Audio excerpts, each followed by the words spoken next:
हाँ तो बच्चों, हम बायोलॉजी में जो हम लोग पढ़ रहे थे diversity in living world, diversity जो अपना पहला यूनिट था, इसमें जो पहला अपना चैप्टर है, इसमें हम लोग पिछले क्लास में 2 लेक्चर पढ़े थे। इसमें डाइवर्सिटी का इंट्रोडक्शन था अपने पास।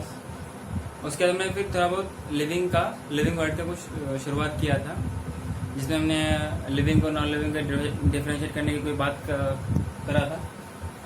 अब हम लोग जो 5 फैक्टर्स पढ़े थे, जिसमें हम लोग ये तय करेंगे कि कौन जो ऑर्गेनिज्म वो लिविंग है, नॉन लिविंग है, क्या खास बात है जो लिविंग में होती है और नॉन लिविंग में नहीं होती है, और क्या वो खास बात है जो दोनों को अलग अलग रखता है। ठीक है, उसमें हमने 5 फैक्टर लिया था, जिनमें हम लोगों ने ये कहा था कि 2 फैक्टर को डिफाइनिंग प्रॉपर्टीज नहीं लेंगे और 3 फैक्टर को हम लोग डिफाइनिंग प्रॉपर्टीज लेंगे।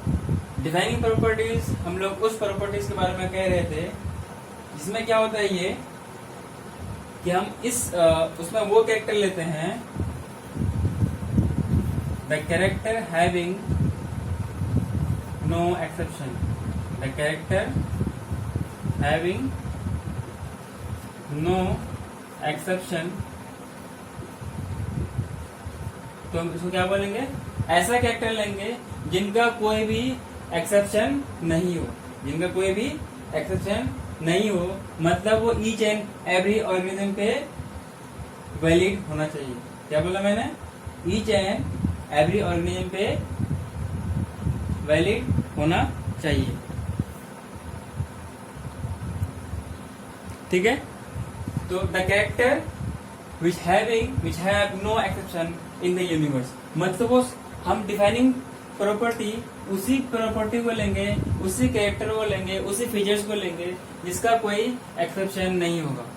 मतलब वो माइक्रोब्स में अप्लाई होने चाहिए, वो बड़े से बड़े मल्टीसेलुलर या हायर प्लांट्स या हायर एनिमल्स में अप्लाई होना चाहिए, तो ऐसे वो बोलेंगे हम डिफाइनिंग प्रॉपर्टी। ठीक है, हम बात करते हैं ग्रोथ की। ग्रोथ को अगर एक तरफ से देखा जाए, ग्रोथ सिंपली क्या है, ग्रोथ सिंपली क्या है, अगर ये कि कोई भी ऑर्गेनिज्म की बात करूं, चाहे लिविंग हो या नॉन लिविंग हो, ठीक है, तो इसमें अगर इंक्रीज ऑफ मास कहा जाए, सिंपली ग्रोथ का मतलब तो होता क्या है, इंक्रीज इन मास और increase in number. Increase in mass and increase in number are the phenomena of growth, are the phenomena of growth, जिसमें हम इसको ये कह सकते हैं कि इंक्रीज इन मास और ओवरऑल साइज का ग्रोथ करना किसी टिश्यू का या किसी ऑर्गेनिज्म का या उसके किसी भी पार्ट का, इसको हम क्या बोलते हैं, ग्रोथ बोलते हैं। इसीलिए इंक्रीज इन मास और increase in number, increase in mass and increase in number are of an individual organism are the twin characteristic of growth. मतलब जो भी ऑर्गेनिज्म पे ग्रोथ होगा, मतलब चाहे वो जिसे सैंड का बनना होता है, कहीं पे किसी चीज का अर्थ क्रस्ट का या किसी चीज का डिपोजिशन या माउंटेन होगा, कुछ भी किसी का भी डस्ट वगैरह डिपोजिशन हो रहा होता है, क्योंकि वहाँ पे थोड़ा बहुत उसका मास भी बढ़ रहा होता है, नंबर ऑफ पार्टिकल्स भी बढ़ रहे होते हैं, तो वहाँ पे नंबर भी बढ़ रहा है, साइज भी बढ़ रहा है और मास भी बढ़ रहा है, तो क्या हम उसको बोलेंगे ग्रोथ? हाँ बिल्कुल ग्रोथ है। अच्छा, इसको डिफाइनिंग फीचर्स क्यों नहीं लेंगे? डिफाइनिंग फीचर्स हमने क्या कहा कि वो ऐसे डिफाइनिंग फीचर्स उस फीचर्स को लेंगे, उस कैरेक्टर्स को लेंगे जो सिर्फ और सिर्फ लिविंग में एप्लीकेबल।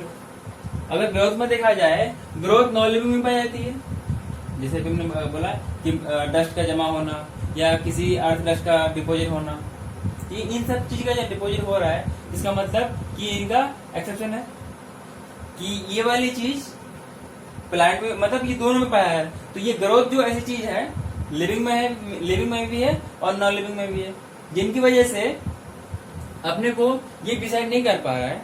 अभी हमने क्या कहा कि हम लोग इस हिसाब से कैरेक्टर को लेंगे जो दोनों को डिफरेंशिएट करे। अब वो दोनों सेम चीज में पाया जाए, मान लो एक चीज है जो तो इधर भी पाया जा रहा है, इधर भी पाया जा रहा है, तो दोनों में डिफरेंस क्या हुआ, दोनों कॉमन चीज हो गई।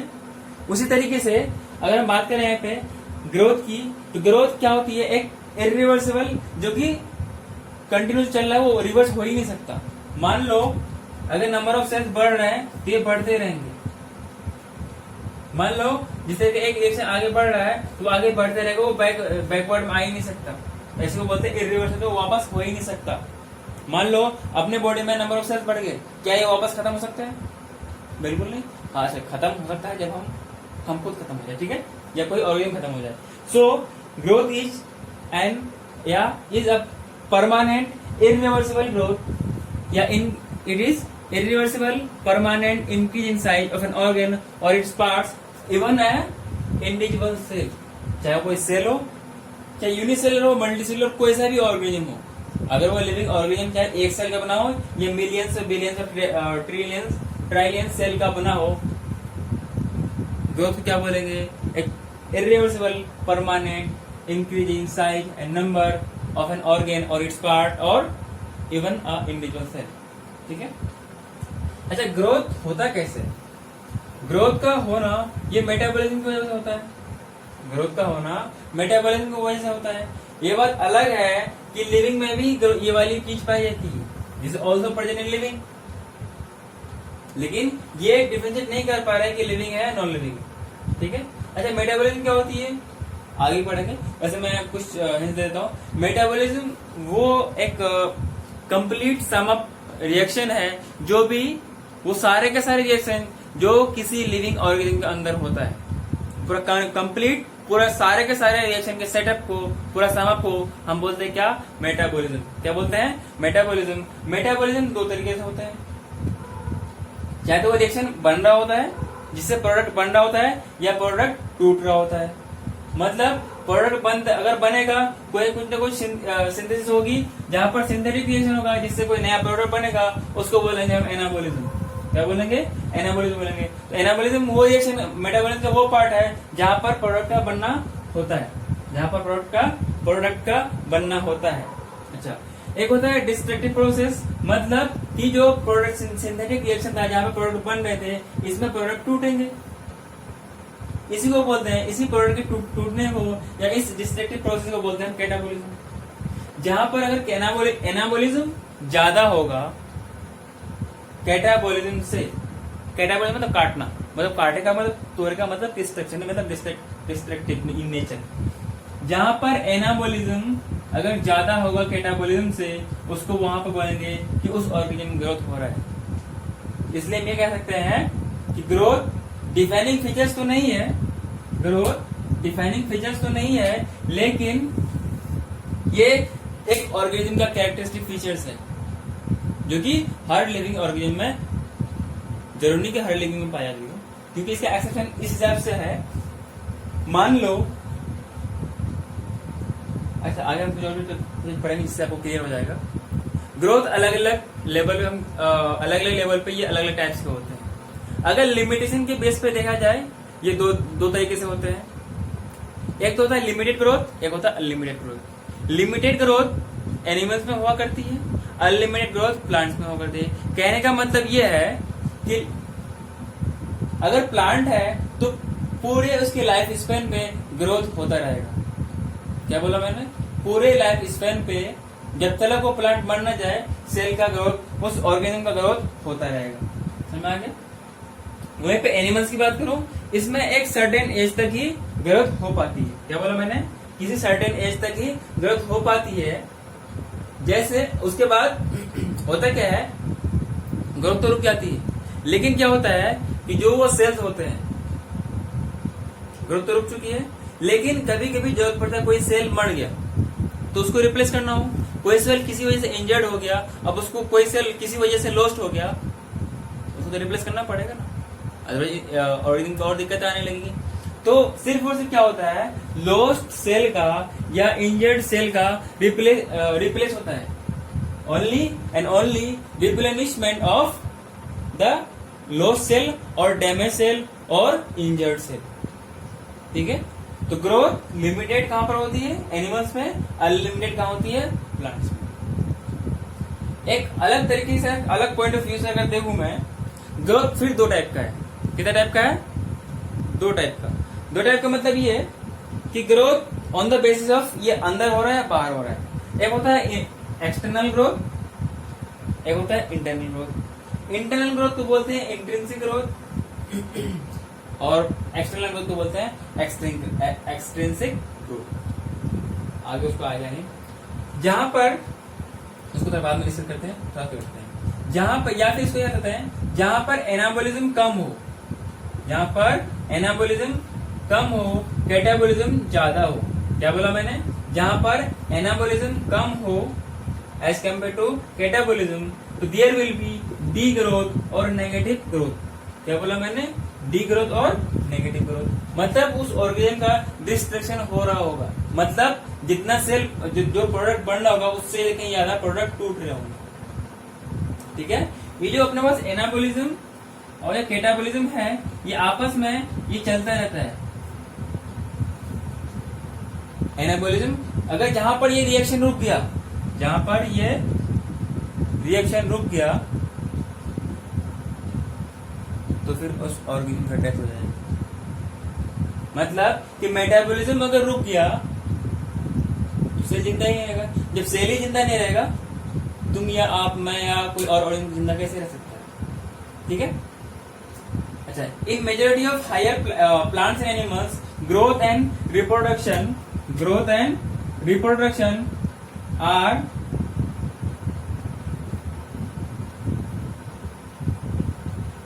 Mutually exclusive event.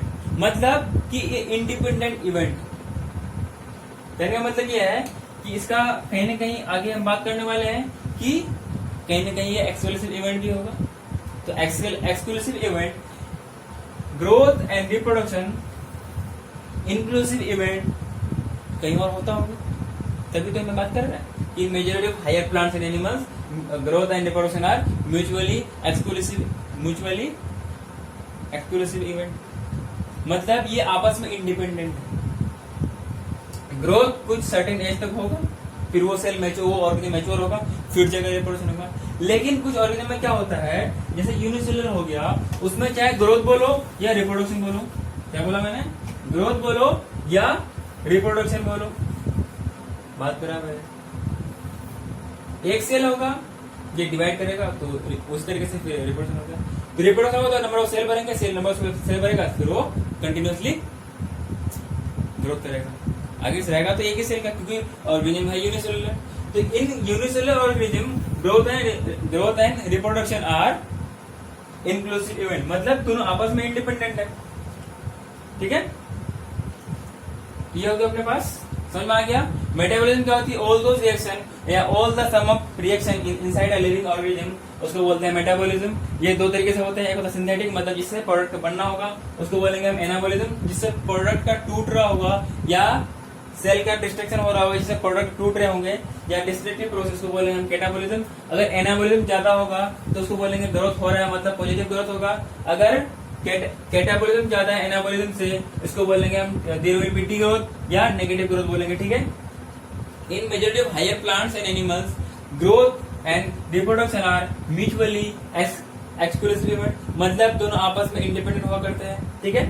नेक्स्ट अपने पास कि हमने शुरुआत में पढ़ा कि डिफाइनिंग फीचर्स क्या होती है, कि वो सारे के सारे कैरेक्टर, वो सारे के सारे फीचर्स या वो सारे के सारे कैरेक्टरिस्टिक्स, फीचर्स, प्रॉपर्टी, कैरेक्टरिस्टिक, जो कि जिनके पास जो भी किसी भी ऑर्गेनिज्म में उसका एक्सेप्शन ना पाई जाएगा, उसको बोलेंगे हम डिफाइनिंग प्रॉपर्टी। ठीक है, क्या बोलेंगे उसको हम? Defining property. ठीक है। तो हम बात क्या कर रहे थे कि जो ग्रोथ होते हैं अलग लेवल से, हम अलग पॉइंट ऑफ व्यू से देखेंगे कि अगर ग्रोथ ऑर्गेनिज्म में बाहर से हो तो उसको बोलेंगे एक्सटर्नल ग्रोथ या एक्सट्रिंसिक ग्रोथ। अगर अंदर से हो तो उसको बोलेंगे इंट्रिंसिक ग्रोथ। जब आप किसी भी ऑर्गेनिज्म को एनालाइज करोगे, उसके ग्रोथ के पैटर्न को एनालाइज करोगे, तो उसके अंदर होता है इंट्रिंसिक ग्रोथ, ये वाला इंट्रिंसिक, मतलब इंटरनल ग्रोथ। अगर मैं कहूं कि इंट्रिंसिक ग्रोथ क्या डिफाइनिंग फीचर्स है, तो बोलेंगे यस। क्यों? कि हर ऑर्गेनिज्म में ग्रोथ अंदर से होती है, बाहर से नहीं। क्या अपने बॉडी में सेल्स बाहर से बन रहे हैं? बिल्कुल नहीं, ये अंदर से बनते हैं। सेल अंदर से बनता है, इसलिए हम बोलेंगे कि intrinsic growth is the defining property but not growth.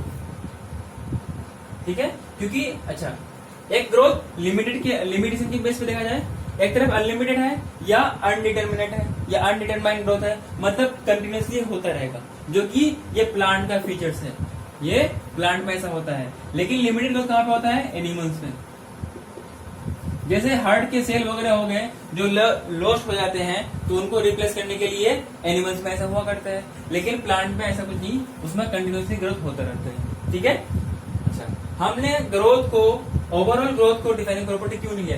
क्यों कि ग्रोथ प्रेजेंट है, एक नॉन लिविंग में भी है एंड नॉन लिविंग में भी है, नॉन लिविंग में भी ये प्रेजेंट है, ठीक है। जिनकी वजह से तो हम नॉन लिविंग, लिविंग और नॉन लिविंग को डिफाइन नहीं कर पाए, इसीलिए it is not taken as defining properties. समझ में आ गया?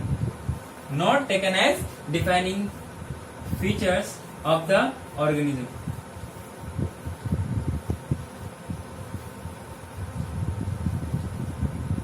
कोई दिक्कत इसमें? फिर हम नेक्स्ट बात करते हैं किसकी? रिप्रोडक्शन की।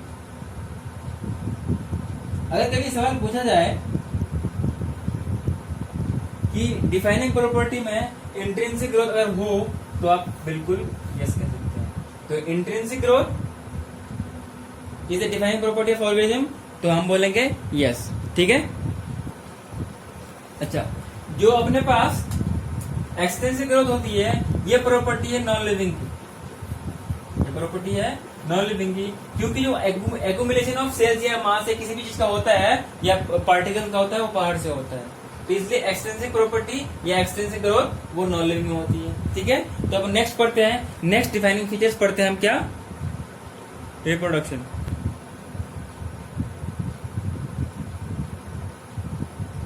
हाँ तो बच्चों, अब हम नेक्स्ट बात करते हैं किसकी? रिप्रोडक्शन की। क्या रिप्रोडक्शन डिफाइनिंग फीचर्स है? नहीं। क्या ये ऐसा प्रॉपर्टी है? क्या ये लिविंग और नॉन लिविंग को डिफरेंशिएट कर सकता है? नहीं कर सकता है। तो सबसे पहले हम जानेंगे लिविंग का मतलब रिप्रोडक्शन का डेफिनेशन। क्या जानेंगे? रिप्रोडक्शन का डेफिनेशन। तो ये क्या होता है अपने पास कि एक ऐसा प्रोसेस, एक ऐसा वे, एक ऐसा तरीका जिससे किसी भी ऑर्गेनिज्म का अपना नया प्रोजेनी का वजूद या एग्जिस्टेंस होता है। तो हम उसको कैसे बोलेंगे? प्रोडक्शन ऑफ एनी या प्रोडक्शन ऑफ न्यू इंडिविजुअल या फिर प्रोजेनी, प्रोडक्शन ऑफ प्रोजेनी और न्यू इंडिविजुअल को, इस प्रोसेस को क्या बोलते हैं?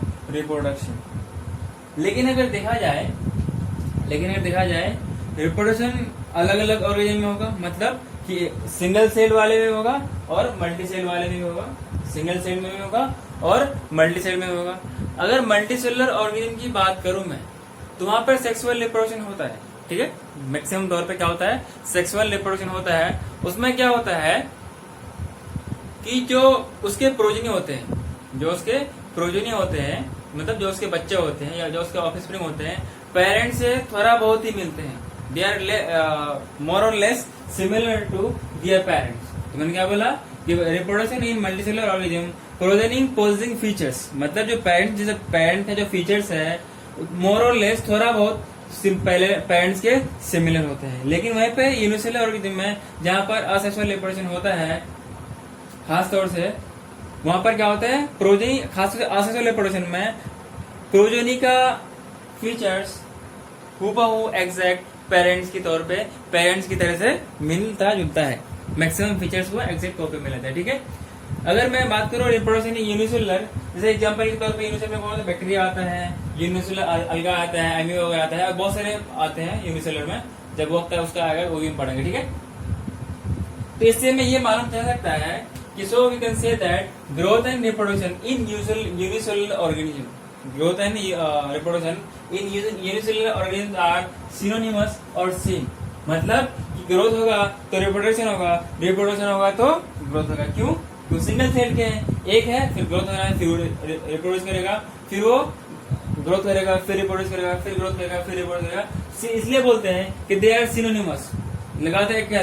ये होगा तो वो होगा, वो होगा तो ये होगा। So they are inclusive, exclusively inclusive event, या फिर सिनोनिमस कह सकते हैं, या फिर सेम कह सकते हैं, ठीक है। लेकिन अगर बात करूं, क्या रिप्रोडक्शन नॉन लिविंग में होता है? क्या कोई पहाड़, कोई ये बोर्ड, ये मार्कर, ये मोबाइल या कोई भी चीज या किताब या कुछ भी non living object, non living organism, non living इसका जो एग्जिस्टेंस है, क्या वो अपने जैसा प्रोजेनी एग्जिस्ट कर सकता है? बिल्कुल नहीं। आपको दिमाग में सवाल होगा, जवाब आ रहा होगा, बिल्कुल नहीं, ठीक है। तो ये तो फिक्स है कि जो प्रोजेनी का या रिप्रोडक्शन का फीचर्स नॉन लिविंग में नहीं पाया जाता है। लिविंग क्या, ये सारे के सारे लिविंग में एग्जिस्ट, इसका ये फीचर्स सबके पास अवेलेबल है। अगर ऐसा होगा तो उसको हम डिफाइनिंग फीचर्स मिलेंगे। लेकिन होता क्या है, सबके तो में होते हैं, लेकिन कुछ ऑर्गेनिज्म ऐसे होते हैं जिनके पास ये वाली प्रोसेस नहीं हो पाती, रिप्रोडक्शन कुछ ऑर्गेनिज्म में नहीं हो पाती है। जैसे मैं बात करूं, हिंडी वगैरह हो गया, जो गधे और घोड़े से कंबाइन करके जो ऑफस्प्रिंग होता है, हिंडी वगैरह या फिर और भी जो होते हैं, जो खच्चर वगैरह होता है, क्या उनके बच्चे नहीं हो पाते? क्योंकि वो तो ऑर्गेनिज्म है, लेकिन रिप्रोडक्शन नहीं हो पा रहा है। क्यों? कि हमने क्या बोला इससे पहले, प्राथमिक डिफाइनिंग प्रॉपर्टी के फीचर्स या कैरेक्टर्स वो लेंगे जिनका कोई एक्सेप्शन नहीं होगा। एक तो हिंडी वगैरह हो गया, एक होगा म्यूल्स, उसको हिंडी बोलते हैं। वर्कर भी फीमेल, ये होता है फीमेल, जो कि ये फर्टिलाइजेशन में काम नहीं आता है, ये अपना प्रोटीन बनाने में काम नहीं आता है। जो हनी होती है ना, हनी बोलते हैं, जो बी मधुमक्खी होती है, वो उनके जो क्वीन होती है ना, बच्चे को प्रोड्यूस करने में उसी का सिर्फ योगदान होता है। बात देखिए, सारे के सारे फीमेल्स काम वर्कर के तौर पर काम करते हैं, वर्कर के तौर पर होते हैं पूरा का पूरा बिहाइव में। जैसे ह्यूमन इनफर्टाइल के कपल, मतलब ऐसे ह्यूमन में ऐसे लोग जो चाहे गर्ल्स हो या ऐसे चाहे औरत हो या मर्द हो, उनके अंदर भी इनफर्टिलिटी होती है, वो अपने बच्चे जन्म दे नहीं सकते हैं। कोई भी वजह हो सकती है, चाहे तो मतलब दोनों में किसी में भी प्रॉब्लम हो सकता है, वो भी तो इनफर्टाइल है, बच्चे तो नहीं दे रहे। क्या वो नॉन लिविंग है? बिल्कुल नहीं। लिविंग होने के बावजूद भी ये चीज नहीं हो पा रही है, तो क्या ये जो अपना रिप्रोडक्शन है, क्या इसको डिफाइन कर रहा है कि लिविंग है या नहीं है? इसका मतलब कि ये लिविंग में इसका एक्सेप्शन पाया जा रहा है। अभी हमने कुछ देर पहले पढ़ा था कि defining properties are those properties और दोज फीचर्स और those characteristic which have no exception, which have no exception and applicable to all living organism, applicable to all living organism, उसी को बोलेंगे defining property. so that's why it can't be taken as defining property or defining features of organism। समझ में आ गया? Example क्यों हुई कि इसका एक्सेप्शन आ रहा है, क्योंकि इसका एक्सेप्शन आ रहा है, ड्यू टू दिस एक्सेप्शन उसको हम नहीं ले सकते हैं। ये बात तो ठीक है कि वो नॉन लिविंग में नहीं होता है, ठीक है, but both growth and reproduction are characteristic features of living organism. क्यों? कि जो भी लिविंग ऑर्गेनिज्म है तकरीबन सबके अंदर ये वाली प्रॉपर्टी पाई जाती है, कुछ एक्सेप्शन है, इसलिए बोल रहे हैं कैरेक्टरिस्टिक फीचर्स तो है, लेकिन डिफाइनिंग फीचर्स नहीं, ध्यान में रखना। इसीलिए हम इसको एक धब्बा, रिप्रोडक्शन नाम पर धब्बा, मतलब कि कहने का मतलब ये है कि ये डिफाइनिंग फीचर्स नहीं है, ये भी डिफाइनिंग फीचर्स नहीं है, ठीक है। अगर कभी नीट में या कभी किसी भी कम्पिटिटिव एग्जाम में किसी भी थ्योरेटिकल या किसी भी ऑब्जेक्टिव क्वेश्चन में पूछता है, जुबान पे सवाल पूछने से पहले कुछ और आ जाना चाहिए, in growth and reproduction are not the property which can determine an organism that it is living और नॉन लिविंग। समझ में आ गया आपको? अच्छा, थोड़ा सा हम इसको डिटेल समझाते हैं। अगर मैं रिप्रोडक्शन की बात करूं, ये दो तरीके से होते हैं, ये दो तरीके से होते हैं अपने पास, एक होता है असेक्सुअल, एक होता है सेक्सुअल। तो पहले इसको खत्म कर लेते हैं। Sexual reproduction are those reproduction जिसमें दो, मतलब in which both the sexes of both the parents या parents of different sexes are involve in that kind of reaction नहीं, in that kind of reproduction. मतलब इन विच, जहां पर क्या होता है, गैमेट्स बनते हैं और गैमेट्स अलग अलग मेल फीमेल से बनते हैं और by the process of meiosis होते हैं, by the process of meiosis gametes बनते हैं और फिर फर्टिलाइजेशन की वजह से उसको फिर जाइगोट बना करके फिर फर्दर वो ऑफस्प्रिंग बनाते हैं, जो कि थोड़ा बहुत मोर और लेस सिमिलर टू पेरेंट्स हुआ करते हैं, थोड़ा मोर और लेस, थोड़ा बहुत पेरेंट्स का कैरेक्टर को पॉजिटिव कर सकते हैं या फिर उसको फीचर्स को थोड़ा बहुत मिलते जुलते हैं, ठीक है। And it involves two parent of opposite sexes, two parent of opposite sexes are involve. समझ में आ गया?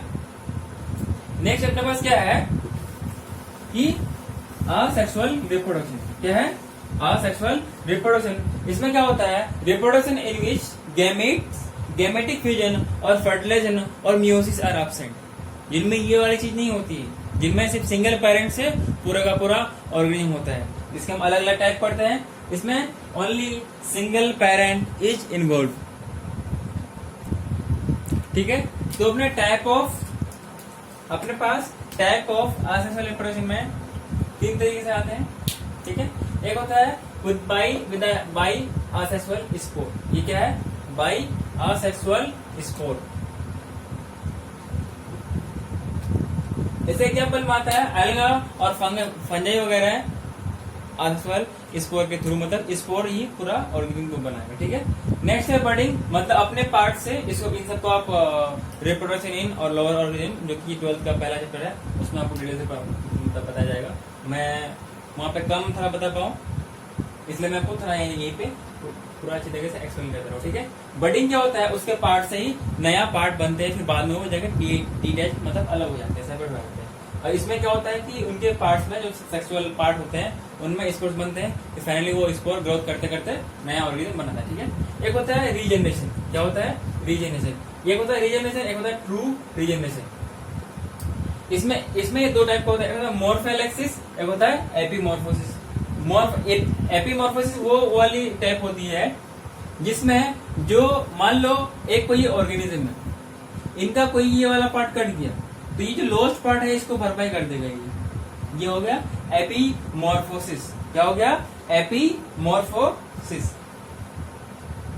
अगला अपने पास क्या है, इसके एग्जांपल है स्टारफिश एंड लिजार्ड। मतलब जो उनके, मान लो इसके लिजार्ड का पूंछ कट गया, तो ये अपना पूंछ दोबारा ग्रोथ कर लेगा, इसको बोलते हैं रीजनरेशन। एक होता है ट्रू रीजनरेशन, इसका एग्जांपल अपने पास क्या है, प्लेनेरिया। इसमें क्या होता है, मान लो ये वाला पूरा का पूरा ऑर्गेनिज्म था, मान लो ये वाला पूरा पार्ट कट गया, ये वाला पूरा पार्ट जो कट गया, इससे वो पूरा का पूरा नया ऑर्गेनिज्म बना सकता है, मतलब बनाएगा।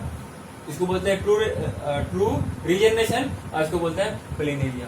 एक बार नीट में सवाल पूछा गया था इसी से कि ट्रू रीजनरेशन, ये मैक्सिमम रीजनरेशन कैपेसिटी किसके पास होती है, तो उसका क्या होगा, प्लेनेरिया। ठीक है, तो आज के लिए इतना ही रखते हैं, फिर हम कि अपना growth and reproduction are the characteristic features of living organism but they are not defining features, मतलब कि वो किसी भी लिविंग ऑर्गेनिज्म को डिफाइन नहीं कर सकता है कि ये लिविंग है या नहीं है, बट दे, क्योंकि लिविंग में पाया जाता है, इसलिए इसको बोलते हैं हम defining features of living organism, characteristic features of living organism but not defining features. ठीक है, तो वीडियो को देखने के बाद मैंने हर जगह एनसीईआरटी काफी बार एनसीईआरटी के बारे में कह रहा हूँ, तो एनसीईआरटी आपको अच्छी तरीके से पढ़ना है, एनसीईआरटी आपको अच्छी तरीके से पढ़ना है, और एनसीईआरटी के लाइन पे लाइन पढ़ना है। एनसीईआरटी जो लिखा है वो आपके दिमाग में हूबहू छप जाना चाहिए, कट पेस्ट कॉपी हो जानी चाहिए आपके दिमाग में एनसीईआरटी की, और एक एक लाइन एक एक वर्ड समझ में आना चाहिए, क्योंकि मैंने आपको एक एक वर्ड बाय वर्ड समझाया एनसीईआरटी की। ठीक है, आज के इतना ही रखते हैं, और फिर अच्छा बायोलॉजी से रिगार्डिंग, या फिर हम लोग पूरा का पूरा एक कोर्स, चाहे तो मेडिकल स्टूडेंट हो या इंजीनियरिंग स्टूडेंट हो, उसके लिए हम लोग क्लासरूम प्रोग्राम शुरू कर रहे हैं अपने कोचिंग की तरफ से। उसमें फिर हम लोग क्लासरूम में रखेंगे, सीसीपी रहेगा, क्लासरूम कॉन्टेक्ट प्रोग्राम, और डीएलपी भी रखेंगे, डिस्टेंस लर्निंग प्रोग्राम। और वो बच्चे जो सिर्फ टेस्ट सीरीज ज्वाइन करना चाहते हैं, उसके लिए हम लोग टेस्ट सीरीज भी बहुत जल्द शुरू करने वाले हैं। इनका डिटेल चाहते हैं तो चैनल के नीचे लिंक में आपको प्रोवाइड मिल जाएगा, उसमें डिटेल्स आप पता कर सकते हैं कि कैसे कैसे डिटेल्स में क्या है। ठीक है, चैनल को सब्सक्राइब कीजिएगा, ज्यादा से ज्यादा शेयर कीजिए, लाइक भी कीजिए, और डोंट फॉरगेट टू